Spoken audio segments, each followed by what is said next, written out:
Bonjour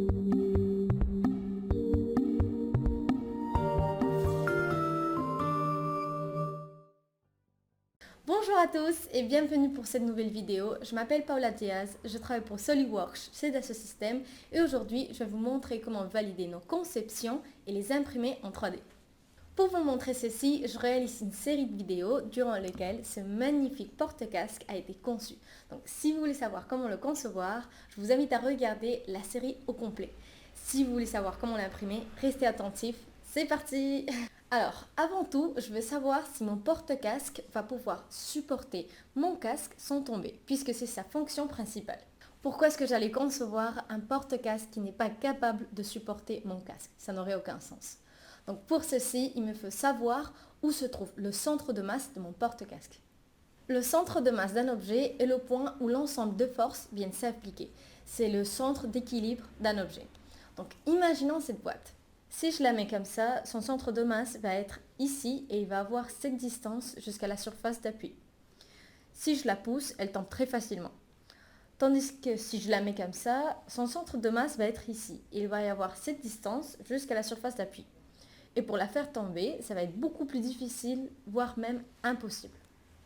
Donc tout ce qu'il faut savoir, c'est que le centre de masse de notre porte-casque doit être aussi près que possible de la surface d'appui. Allons donc vers SolidWorks. Voici le design initial qui a été réalisé pendant cette série de vidéos. Comment je fais pour calculer où est le centre de masse de mon objet? C'est très facile, il faut juste demander à SolidWorks de le faire apparaître et il le calcule automatiquement. C'est absolument génial, j'ai aucun calcul à faire, rien de rien, SolidWorks va le calculer tout pour nous. Alors évidemment, le design de mon porte-casque n'est pas parfait puisque le centre de masse est trop haut. C'est sûr qu'il va tomber à chaque fois que je vais mettre mon casque. Donc il faut absolument que je descende le centre de masse pour que mon objet soit plus stable. Bon ok, et là je fais quoi? Je fais un nouveau design et je vois si le centre de masse est plus bas? Ben non, pas besoin.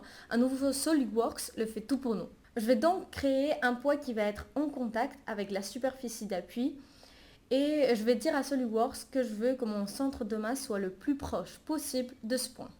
C'est alors que SolidWorks va me proposer des nouvelles dimensions pour ma pièce pour qu'elle soit le plus stable possible. Je veux modifier la pièce de base, mais je veux quand même que mon design soit respecté. Donc je vais dire à SolidWorks de modifier quelques dimensions tout en respectant des dimensions minimales et maximales. Et finalement, je vais lui donner un objectif qui est celui de minimiser la distance entre la surface appui et le centre de masse de mon objet. Une fois que tout est prêt, je lance l'étude et en moins d'1 minute, il va nous retrouver la solution optimale pour que mon porte-casque soit stable. Et tout ceci en respectant mon design. Et voilà finalement notre beau porte-casque tout prêt à être imprimé. On part tout de suite au Fab Lab pour l'imprimer en 3D. C'est parti!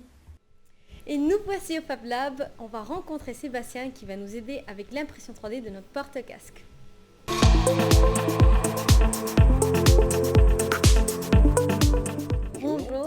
Bonjour Sébastien, merci de nous accueillir. Alors tu es directeur technique du Fab Lab, du 3D Experience Lab, c'est ça? C'est ça, tout à fait. Je m'occupe de l'animation en fait, de ce Fab Lab, qui est un lieu sur le campus de Vélizy, qui permet en fait à tous les employés et aux startups que l'on accompagne d'accéder en fait à un environnement de prototypage. Donc dans ce lieu, on trouve des imprimantes 3D, on trouve de quoi faire un peu d'électronique, un peu de découpe, un peu de ponçage, et globalement en fait de donner vie à un projet. Donc c'est un lieu social, c'est-à-dire que beaucoup de gens peuvent se rencontrer d'horizons différents pour s'entraider sur des projets ou même imaginer des projets nouveaux. Et puis c'est aussi un moyen de demander de l'aide pour des personnes qui ont des besoins de modélisation 3D par exemple, qui ne savent pas modéliser en 3D avec des logiciels.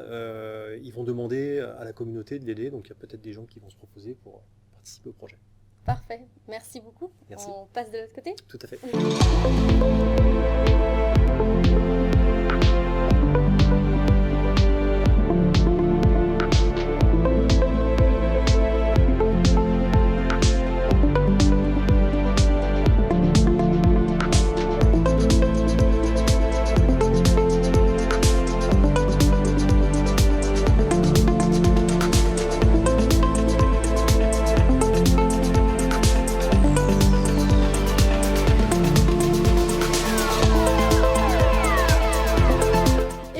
Notre porte-casque imprimé, on peut l'utiliser dès maintenant.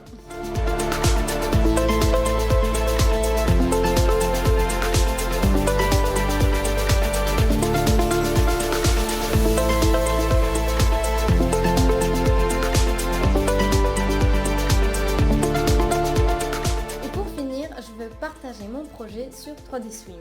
Les photos, les fichiers et tout le nécessaire pour que n'importe qui de mon équipe puisse l'imprimer et l'utiliser. Alors comme vous voyez, SolidWorks va nous permettre de concevoir nos projets correctement et efficacement.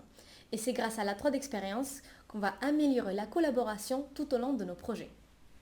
La 3D Experience va nous permettre de connecter tous les impliqués sur ce projet sur une même plateforme afin de créer un environnement de travail plus dynamique.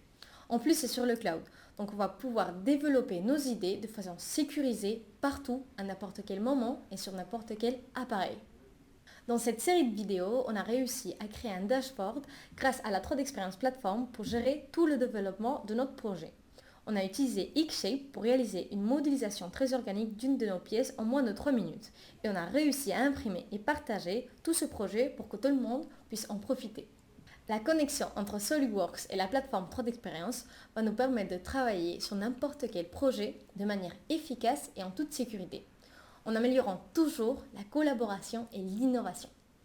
Donc pour finir, si vous voulez savoir comment ce porte-casque a été conçu au complet, je vous laisse dans la description la série de 4 vidéos qui expliquent tout le processus pour arriver jusqu'ici. Et si vous voulez savoir encore plus, n'hésitez pas à aller sur la page web de SolidWorks que je vous laisse aussi dans la description. Et voilà, je vous remercie d'avoir écouté cette vidéo, j'espère que vous l'avez trouvée intéressante. Donc si vous avez des questions, n'hésitez pas à les poser et on vous attend pour la prochaine vidéo. Ciao!